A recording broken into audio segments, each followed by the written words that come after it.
Cracking Copy is a marketing and copywriting podcast where we lift the lid on writing for business and read between the lines of effective copy. This is a podcast for creative entrepreneurs and savvy business owners like you who understand the value that great copy can bring to their bottom line.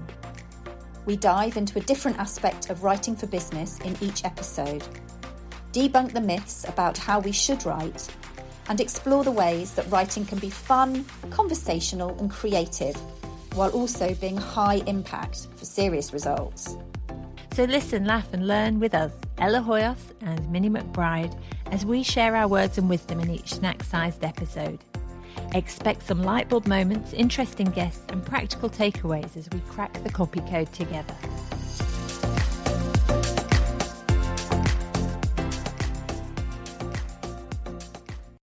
Hello and welcome to Cracking Copy. I'm Ella Hoyos and today I am joined by Nicola Walsh of This Mum Loves Tech, and we're going to be talking about making the tech work for copywriters. Really sort of pain-free tech for copywriters, I want to say. Recognising that copywriting is only half the story if you're an online business owner like myself, a freelance copywriter. If the tech doesn't work, then neither does the copy, quite frankly. So Nicola's here to talk to me about that today. So hi, Nicola. Hi, Ella. Thank you so much for inviting me to talk to you today. I love tech, so I can talk about it all day long. Yeah, oh, please do. First of all, tell me a little bit about you and your membership, This Mum Loves Tech. Yeah, so I founded This Mum Loves Tech. I started a free Facebook group in April 2024 just because I had lots of people asking for it. So I kind of gave the people what they wanted, and then I kind of thought I need to give them something to kind of keep them in this group. So I started offering free monthly masterclasses in different tech tools. And then as people were joining the group, they were asking, how do I get access? I heard you did a masterclass on this, and I was only giving people access for like 5 days after I'd done it live.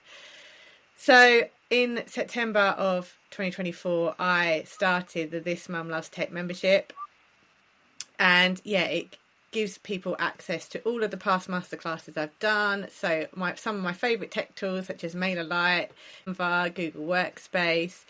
And then I also do Q&A calls, so people can come live onto Zoom and I just go around everyone who's on the call and just answer their tech questions, because often, you could be working on something and you just get stuck at that point, and it's just, I hope the ladies who are in the membership find it really helpful. They can just get on that call with me. At the moment, they're 3 times a week, but they are going to go up to weekly. So like once a week, they know there's someone that can help me and just move their business forward. Because sometimes if you get stuck with the tech, it can be really paralysing and really kind of stop you in your tracks. If you're trying to get something set up, like your email marketing or launching a course or a membership or something like that, you need all the different tech areas to talk to each other, and if they don't, it can really kind of hold you up. So yeah, that's why I want to make sure that those Q&A calls are there so that people can get the support when they need it. Yeah, I think that's really fantastic. It just helping people to keep making that forward momentum, because I myself, I know for a fact that I've been stuck before, and you're right, it can be paralysing. And if it feels like a mountain to climb, like, oh, but I've got to learn all this stuff, I've got to read the instruction manual in inverted commas, that's a problem. But if someone knows they can just hop on a call and just ask that question that's bugging them, and they've got a sounding board, somebody there to help guide them through that, then they can just keep moving forward. And it really,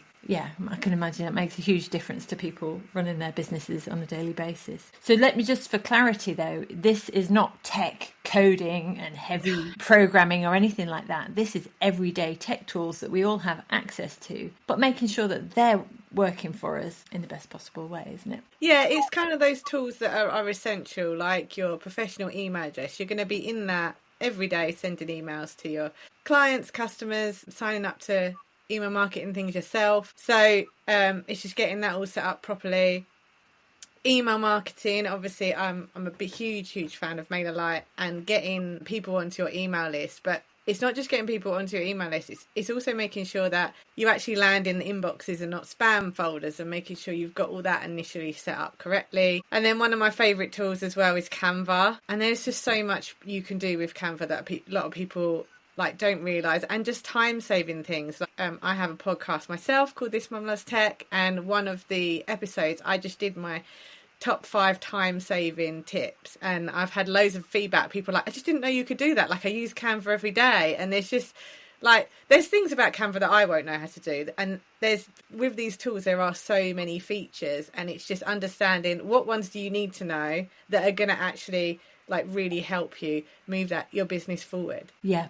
So unlocking all that, all the different tools within those tools that we already own and have access to, really understanding how they can work best and making sure that we're utilising all those brilliant features. Because often we are only just scratching the surface of them, aren't we? Okay, so we're going to dive into copywriting and tech talk in a moment. I want to talk about why writing great emails is only half the story, how we copywriters like myself can use everyday admin, and how we can overcome any feelings of overwhelm when it comes to working with tech tools. Now, I know just before we dive into all of that, you talked about your favourites like MailerLite for an email service provider. If I was using a different email service platform, could I still be part of your community? Would it still help me to be part of your community? Can you teach on other tools other than the ones that you personally use? Yeah, I mean, I do have ladies that are on different platforms. I would say to get the most out of the membership, you'd need to be using something that I do. I mean, most people use Canva.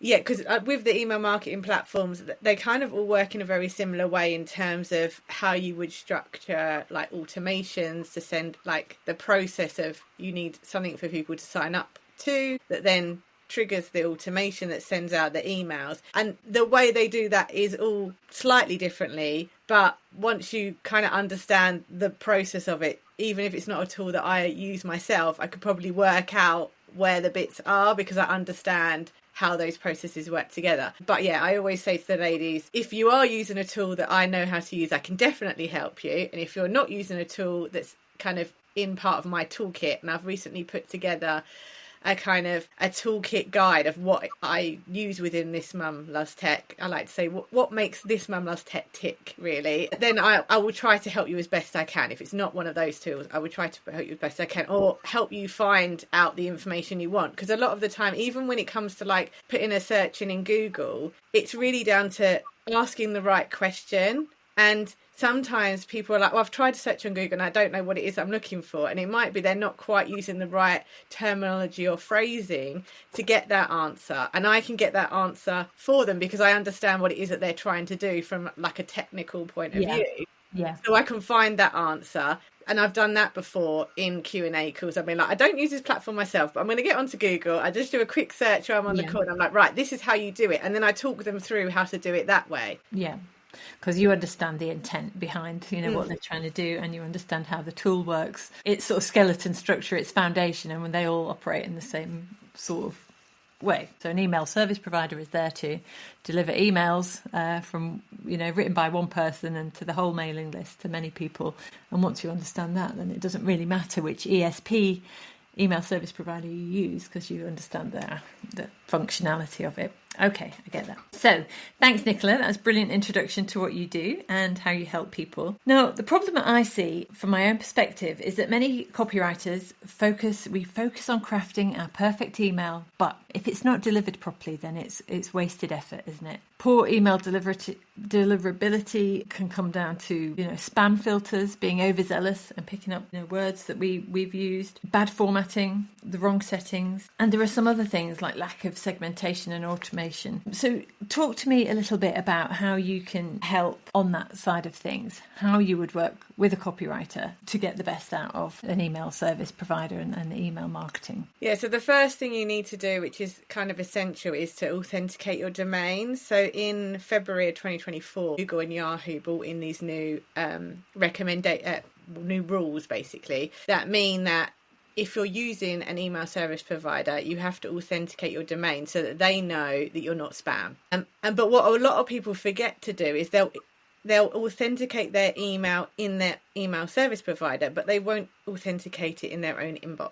So they've only done half the story. So you still could end up in that spam folder. And I've worked with a lot of people and they're like, I authenticated my domain, like say in MailerLite, for example, but people are still saying they're going to spam. And then we check, because there's different checkers that you can use online, and we check, and it's actually their inbox that hasn't been authenticated. So their actual email address is being flagged as spam, not the email service provider. So that's one of my kind of first top tips for copywriters, is to make sure that both their email service provider and their email inbox is authenticated, so that you eliminate as much as possible getting out of that spam folder and getting into the inbox, because there's no point having a beautifully written email if nobody actually receives it. Yeah.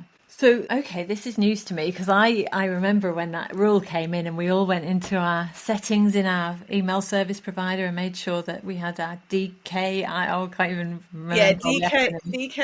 and SPF records are the two that you need to have in your email service provider, but you also need them in your email inbox. Yeah. And is that me, Ella Hoyos, needs that in my email, or is it the people that I'm sending the emails? No, you need it in yours. Yeah, right. So for example, if you're using like Google Workspace, which is the email inbox that I use, you have to authenticate your email in them, and that's part of your admin settings, and then you have to add an SPF code for them as well. And that really will ensure that because what the filters are doing is you have to go through loads of different checks. Though you don't see it, it's happening in the digital background, is your emails going through all these different checks before they actually get into that person's inbox. So the more things that you can kind of prove to these other inboxes, I'm a real email, I'm of value, and I'm useful. Yeah, I'm a safe sender. I'm a safe thing that needs to get into this person's inbox. Then the more likely they are to put you in there. And then there is this whole thing of, with Gmail, for example, you have a promotions tab. And that's where the wording's really important, of ensuring that you don't end up in the promotions tab if people have that switched on, because again, they then might miss your email because they're only concentrating on their primary inbox. So that's where I feel like tech and copy are like, one can't succeed without the other. Like, it's all very well having all that tech set up, but if like I said, the email subject line is still seen as spam, then you still could end up in that promotions tab and not be read. Yeah. But you're not even going to get into the promotions tab if you don't have those kind of authentication bits done. Yeah, yeah. And I feel like I should know all the trigger words that will trigger off the spam filter, but off the top of my head, I don't. But I think it's words like free, it's capitalization of subject lines and sort of shouty, kind of too much sales messaging as well can trigger, and any swear words, things like that. Sex and things like that are triggers. But I can't, probably could just Google that, actually, what are the trigger words for that. But it's certain things that are deemed as spammy. But yeah, we could accidentally find ourselves falling into that promotions tab. So anything we can do to avoid that and get in people do have a lot more choice now. I think there are even some new rules that iOS brought out recently, but to help the inbox owner have control of what they see and what they don't. So and that's a great thing. I think as an email receiver, it's important for us to be able to filter our own emails, but the Google Workspace and the email, I don't know the terminology for it, the people who have what your email inbox is. Yeah, they are putting the power in the user's hands almost, and are doing more of the filtration behind the scenes to make sure you only see what you want to see. Yeah, because even if you can end up in the promotions tab, even if your stuff isn't got those trigger words, if people just don't open them, because if you end up getting too many emails from the same person that you've never opened, they'll just automatically the inbox will filter that and think, well, you obviously aren't that interested in that person, so I'm going to take that out of your main inbox, like you were saying, to only show you the important stuff. So even if you haven't used any of those trigger words, if they're not opening it still could end up in that promotions tab. So it's all about creating. That's where the copy really comes in. Once you've got the text sorted to get into the inbox, you want the copy to really be exciting and enticing to get people to open your email. So that's all about the subject line, and then read your email and interact with it, so that then when the next one comes in and they see it's from you, they know they want to open it because they know it's going to be good content inside. Yeah, absolutely. So it's tracking the behaviour of the recipient's behaviour, whether your email gets promoted or demoted. And if you haven't got a strong subject line and people aren't clicking through, and if it's not engaging and people aren't sticking with it, then you may automatically get demoted without even trying. So you've got to really think always, as a copywriter, we're always putting the reader first. Who is your one reader, and what do they need from you? What do they want to hear from you, and how can we make it exciting and engaging so that they do receive that and want to receive it, and look out for your name in the inbox. I think the sender name is another important part of that, knowing it's from a trusted source, and it's something that you want to open. I mean, we've all got people who land in our inboxes whose emails we look forward to, and there are other people who we think, we can pass on that today. So yeah, but over time that is that's giving signals to your inbox, what you like and what you don't like. So okay, so what are some of the tech solutions then for email marketers, and which is a lot of us? It's more than just copywriters. A lot of business owners would call themselves email marketers. If you have to use email, if you want to get people off social media and you want to have more control over sales messages and things that you're promoting, then you will be doing email marketing for yourself. So some of the tech solutions, we've talked about MailerLite as one, but what are some of the other tech solutions for people who use email for their business? So MailerLite's the one that I use and recommend, just because it's free for your first 1,000 subscribers. So it's a great way to get started with email marketing without worrying about the monthly expense. You can test things out, see what's going to work for you, and hopefully by the time you get to 1,000 people on your email list, it's making you money anyway, so it doesn't then matter if you have to start paying for it. Another good one that I've heard of is Kit. It's formerly called ConvertKit, it's now just called Kit. That one you do have to pay from the off, but it's not a huge amount, and that can do lots of features as well. What you're looking for is really a email marketing platform that will allow you to have multiple sign-up forms, multiple subscriber groups, because the way that you can really use these email marketing platforms to your biggest advantage is to be able to group people under different things, because it's not just people that get your email newsletter, it's clients and how they've worked with you,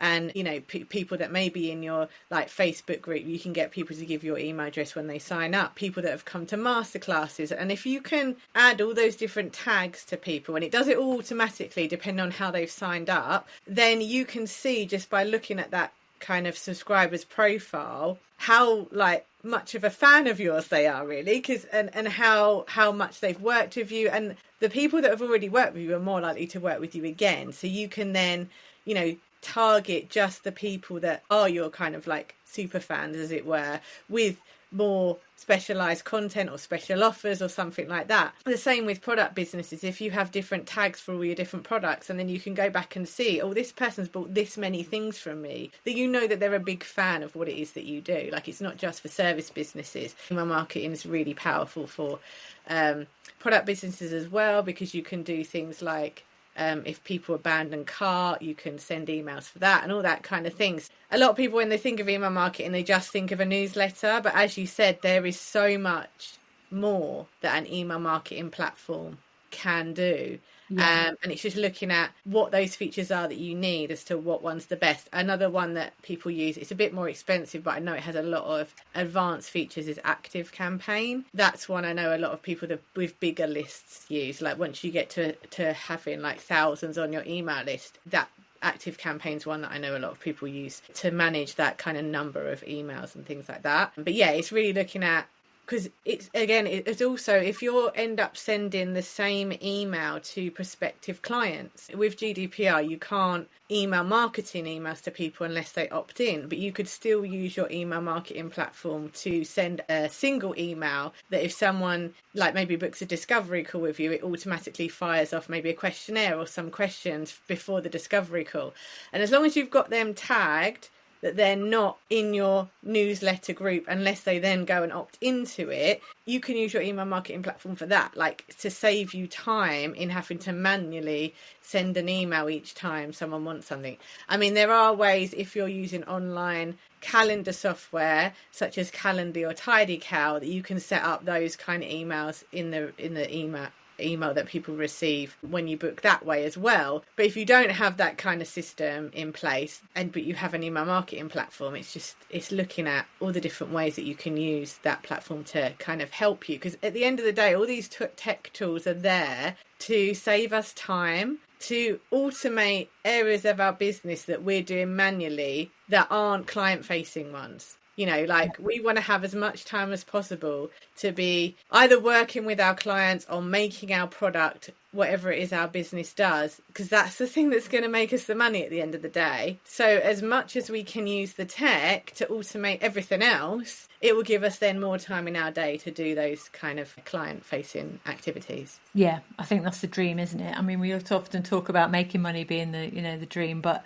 actually saving time is equally important, especially if you are a busy mom and you've only got limited time in your day to run your business. So automation as best as possible, segmenting your list and making sure you've got different sequences that fire on that triggers. How do you like to map out? How do you like to plan it? Because sometimes when we talk about this stuff, it can feel quite abstract quite quickly, and your mind can be boggling about all the different workflows and segments and tags that you could add to your list, and this group should hear about this and this group should hear about that. Is there a simplified way that you like to map out your email sequences and workflows? Yeah, so when I'm working with people when they're setting it out, like I've got a course called Launch Your Lead Magnet Using MailerLite.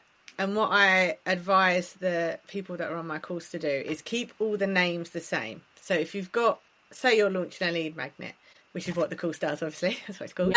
You'd keep your sign-up form the name of the lead magnet. You'd have the subscriber group the name of the lead magnet. You'd have the automation the name of the lead magnet. So that when you go back and look at all your stuff, it's easy to see, well, that form goes with that subscriber group, goes with that automation. And then it just makes things more clearer, especially if you then start adding new ones in.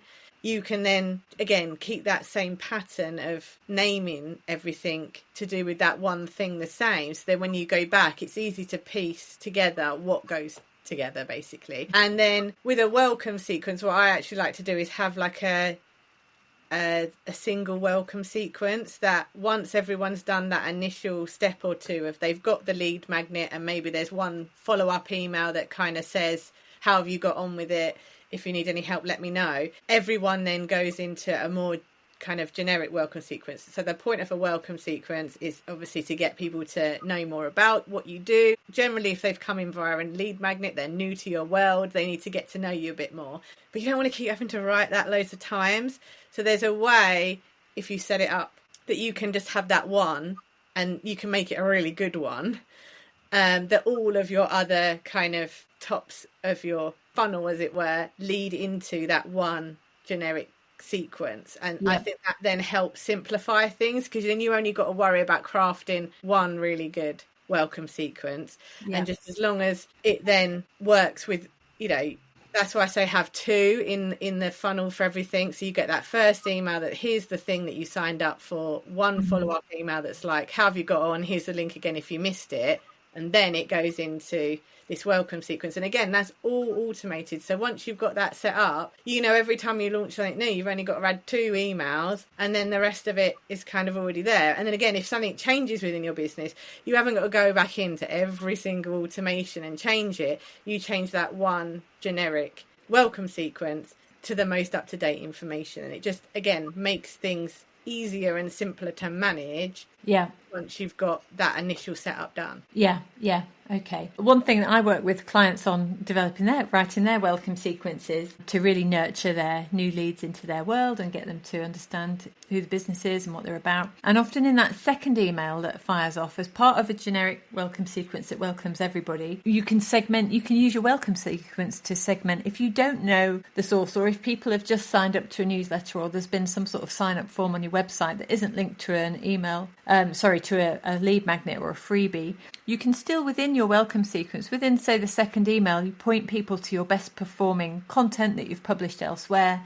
And you can have different categories of content. You know, perhaps if you do SEO marketing, and one of those blog posts, you could link to a blog on SEO. You could link to another thing about podcasting. You could link to whatever you're into, whatever your categories of your services are. You can show your readers different things, and depending where they click, you can track their clicks, can't you? And then that can add a tag to them, or can help further segment your audience. So there are lots of ways that you can do it. Even within your welcome sequence, you can still keep on channeling and segmenting your list within that. So there are various techniques we can use. There's lots you can do to really personalize those emails, even though they are automated Yeah. because you can personalize what emails of your automated emails people get. You know, you can skip emails if they answer certain things. Again, depending on what email marketing platform you're using is dependent on, and what plan you're on is how advanced you can make those automations, but you can get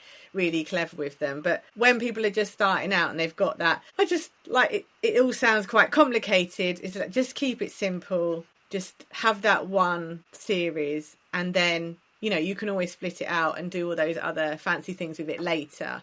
Just get that one working, and that's where you know you really want to spend some time making sure that the copy of that one sequence is really good, so that you can then start seeing what people do with it. Because as well, my favorite phrase is done, not perfect, because a lot of these things you can, because the digital world, you can constantly tweak things. You know, nothing is really ever finished on like a website or an email sequence or something like that.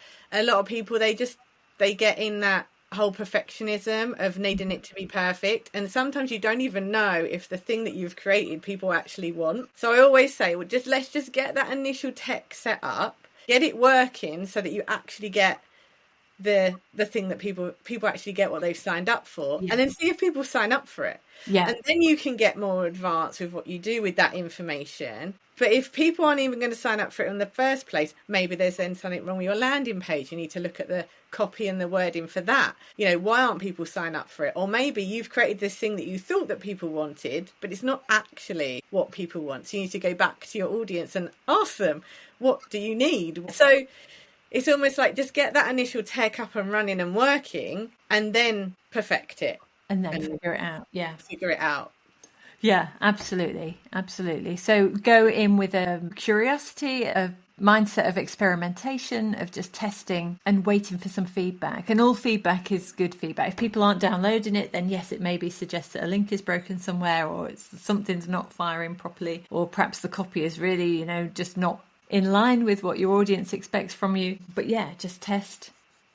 Wait for that feedback, good or bad. It's all data, isn't it? And then act on that. So that's great advice. But I think it's really good to know that, like, further down the line, there is more things you can do with it. It's almost like you can have your kind of little wish list of what you want it to do, but you're never going to get to that fancy stuff if you haven't got the beginning bit done. So like, get the beginning bit done, but know that this other stuff is possible when you're ready for it. That's the great thing about all this digital stuff, is it can grow with you. Like a website can grow with you as your business grows. Your email marketing, the functionality of it can grow as your business grows, and you get more people into your world and you understand more about what it is that they want and need from you. I think the sort of message coming through there is, look, Rome doesn't have to be built in a day. I know it's very cliche, but it's true, isn't it? And often, as we get excited about all the bells and whistles that we've heard about, but sometimes that can be a quick path to overwhelm if we're not understanding how to do the basics right first. So I'm really interested as well, you know, how can copywriters use tech to automate everyday admin? There's everyday tasks that we've got.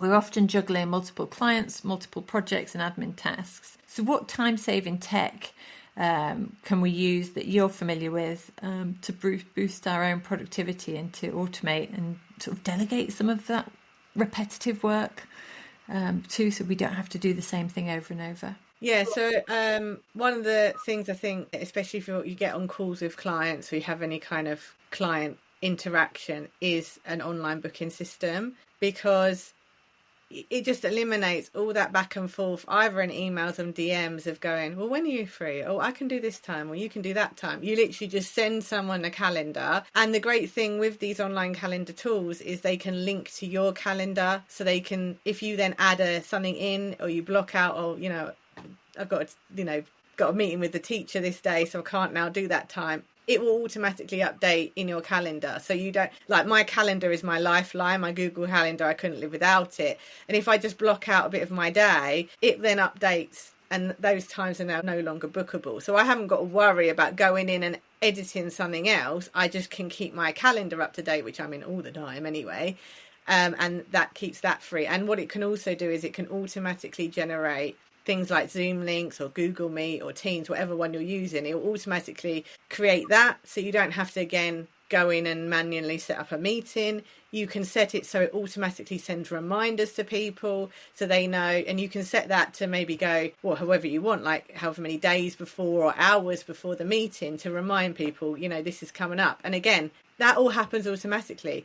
So all that admin side there is all done automatically. You can add payment to them. So if you want people to book for a call, you can get them to pay as they book the call, or depending on, like Calendly and TidyCal, you can take payments through those as people book your time. Or if you're using kind of a different online checkout system, you can then take people to the calendar after they've paid, whatever way around you want to do it. Yeah. But again, automating the payments so you're not sending invoices, so that happens automatically. Again, just saves time of that back and forth of you waiting for people to pay and you having to chase. If you get people to pay first, which is always what I recommend, or at least pay a deposit, and you can set it in those payment platforms that it automatically takes the next payment at a certain time break. So if you want to say get people to pay a deposit, but then in a month's time they have to pay in full, well, you could set that to happen automatically as well. So again,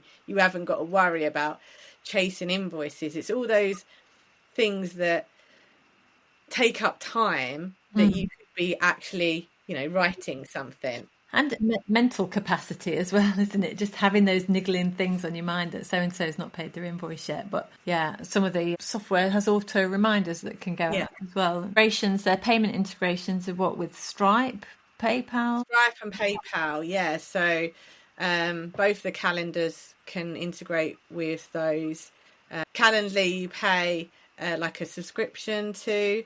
But I've just recently switched to TidyCal, mainly because it's a one-off fee. It's $39 for life. But you can only add one payment method to that. So you either have Stripe or you either have PayPal on a particular product. You can have both in your account, but on the actual product, you can only have one. Whereas I think with Calendar, you might be able to do both. But I actually use Thrivecart for my online checkout. So that allows you to do both. That automatically sends invoices for you. It sends invoices on any recurring payments. So like my membership is all done through Thrivecart, and every month they automatically get an invoice for their account records. I don't have to worry about generating that. It's all done automatically. And the way that works as well, I have my membership hosted on Thrivecart Learn. So if someone does sign up, they automatically get enrolled. So again, I'm not doing that manually. I'm not manually having to add anyone to anything. So someone could join my membership at any point. I could be on the school run. I could be playing at the park with the kids. People can join, get onto the membership, get access to the previous masterclasses and stuff, and be getting on with it, all while I'm busy doing something else. And I think that's essential, not just for being a busy mum, but just for being a busy business owner, because there's always times where, we could have a jam-packed day of client work or client calls, and we might not be able to do any of that admin stuff. So knowing that it can still happen and you're not going to miss out on anything because you can't physically do it that day just means that your business can keep running for you, even if you can't. It's flexibility for you as a business owner, but also for your customer who just wants to get on at the time they want to get on as well. So it's so much convenience for them as well, isn't it? So these tools are brilliant. Okay, just wrapping up now. I'd love to know how you leverage AI these days, because AI is changing the way we all work. It's changing the way I work, and we've got Cracking Copy mini-series on AI tools for copywriters coming up. But I'd love to know from you, Nicola, how you're integrating AI tools into your own sort of tech stack, if you like. What do you use? And why? So we did speak before about AI note takers. So I use an AI note taker called Fathom. I think you use a different one, is it? I use Otter. Yeah, but they all kind of work in the same way, which means you connect them to your call. So again, it's all about saving time in that it takes the notes for you. So rather than you having to you can be fully present in the call and just talking to your client and helping them and doing the information. And then afterwards, you can look back at the note. Oh, what did they say? Or what was the next thing that a lot of them, they'll do summaries for you of what your next steps need to be, which I find super helpful. You need to now go and do this. And again, it means that the client as well is getting more out of that time with you, because you're not having to constantly stop to take notes. And my handwriting is appalling. I do everything online now. I'm constantly on a keyboard or a phone or whatever. So sometimes I go look back at my notes. I'm like, what did I actually mean by this? What does that say? But at least, yeah, can I even read it? So at least if the AI note taker's taking it for me, then I can go back and read it. And although one caveat, their transcript and recording isn't always perfect either, and depending on your accents or how you it can mishear you as well. But I do believe that it's really powerful as a copywriter to be able to listen actively to what the person is saying without getting distracted by trying to record every moment, every word as it comes out of somebody's mouth. So I would agree, that's a really powerful AI tool that we can work with. And then another AI tool I use is obviously ChatGTP. One of the things I do use it for, which you're probably going to be horrified for, is my podcast transcript. I will put into ChatGTP and ask it to write me a blog post. Yeah. Because it's my content. I've already done it. Like, obviously, I don't put just write me a blog post because it's all then AI generated. There's no you in it.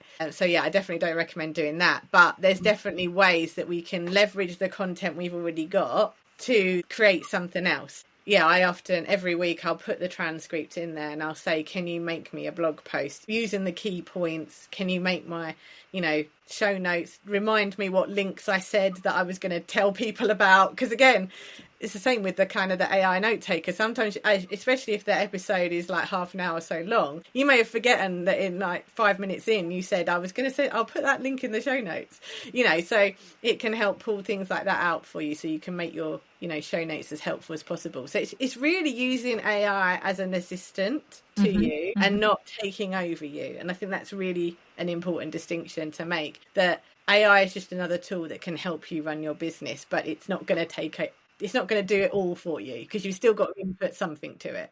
Yeah, absolutely. And the more quality your input, the more quality your output is going to be. So, fantastic. Okay, brilliant, Nicola. I've had a really fabulous conversation with you. How can people get in touch with you? And what's this lead magnet that you spoke of? This freebie that you've got on the cards? Yeah, so if people are on Facebook, I have my free Facebook community called the This Man Loves Tech community, where I can answer people's tech questions, and I run a free masterclass each month. But I am launching, because lots of people ask me, like, how have I put This Man Loves Tech together? It's only been running for 18 months. And I have grown it quite quickly. I've got a membership now of over 50 ladies in it. I've launched a course, and I've done it on a limited budget. I stopped working after I had my second little one. I decided not to go back to full-time. I was working part-time, but to employment basically, and go into this. So I didn't have, reserves of money to kind of launch my business big. And that's one of the things that I really try and do at This Mum Loves Tech, is find simple but affordable tech solutions, because there are really fancy tools out there that have got all these bells and whistles to it, but it comes with a price tag. And often, especially if you're at the beginning stage of your journey, or you're trying to automate these areas of your business while keeping it going, you can't always afford to use expensive tools. So what I've put together is kind of like my This Mum Loves Tech toolkit. It lists all of the tech that I'm using, what I'm using it for. I'm a big fan of buying things on lifetime license if I can. Like I said, I've just recently switched to TidyCal because of that reason, because it means, if you know that this tool costs this much, you can then plan to save for it. You can then buy it, and then you haven't got any more monthly expenses to worry about. Because, in business, sometimes you can have a good month, sometimes you can have a bad month. So if you can keep those monthly costs down to as low as possible, but still have things running and automating, then you to the tools to the tools that you need. So so that's why I've put this kind of toolkit together, so that people can see what it is that I'm using to make This Mum Loves Tech tick. Really sounds good. All right, well, I'll put some links as well in the show notes to your course and your website and all that stuff. Thank you so much, Nicola. I really appreciate your time today. Well, thank you so much. It's been lovely to chat to you. You have been listening to the Cracking Copy podcast with Ella Hoyoth and Minnie McBride. Don't miss out on future episodes by making sure you hit subscribe down below to keep up with all our podcasts. And more details and resources are in our show notes. So we'll see you next time.